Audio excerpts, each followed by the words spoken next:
Good afternoon, Abbotsford residents. I'm Mr. Pelican. I'm running for the mayor of Abbotsford to bring the RCMP in.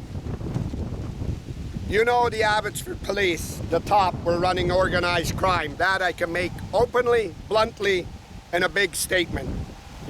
Thanks to the Mission RCMP, when Henry Brown left the city of Abbotsford, his workplace, came where me and residents were, and tried to end my life with his vehicle, took off, and the Abbotsford top, the police, what he owned, and they were his friends, Keelan Olenoff, Gertie Purdy's, Mike Sir and them.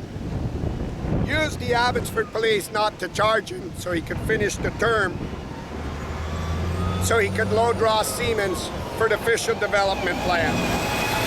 Thanks to Darren Braun, I knew how much Henry was going to push down to block the municipal election with the Abbotsford task force in the upper top that would never be questioned in the public's eyes or anybody's eyes that the Abbotsford men were not in organized crime.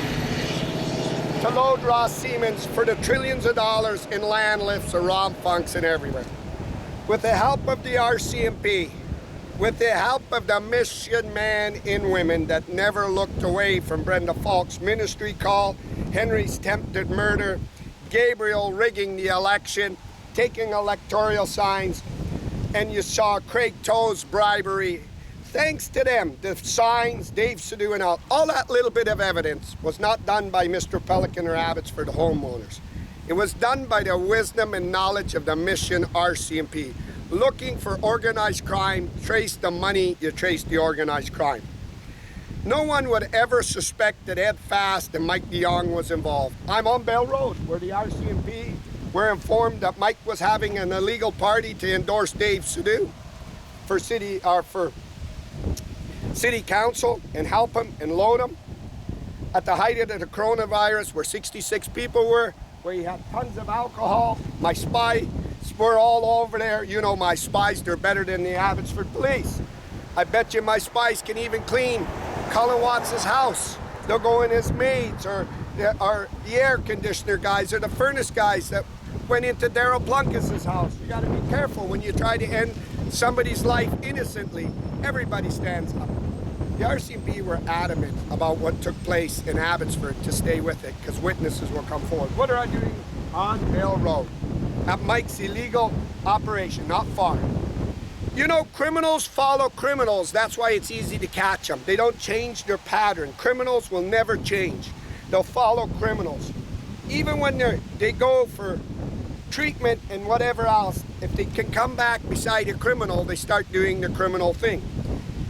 Jake Siemens made that clear, that Ross Siemens was in trouble when he was 30, and he went out to China or missionary, and when he came back, he got back beside a criminal, Henry Brown, and it began. I want to show you something. This is Bell Road. This is what construction experience does. You take a picture before you begin the work so you can justify it.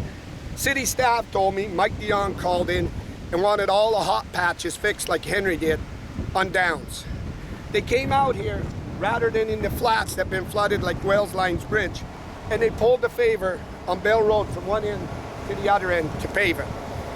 But what Amric Moran should have been here to show the Abbotsford investigators that they're embezzling money out of the city and taking it in lifts of land and lifts of these jobs.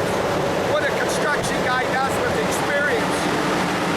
Takes a picture beforehand, and under that picture he can justify that the road needed work. In this picture it didn't need work. City staff phoned me, and they said Mike DeYoung placed a call into the city and wanted it done. Now, Amric Moran, I suggest you drive around with Colin Watts and you tell him this is organized crime, and then you take him to Wells Line Road and you show him there. I'm live, Abbotsford, British Columbia.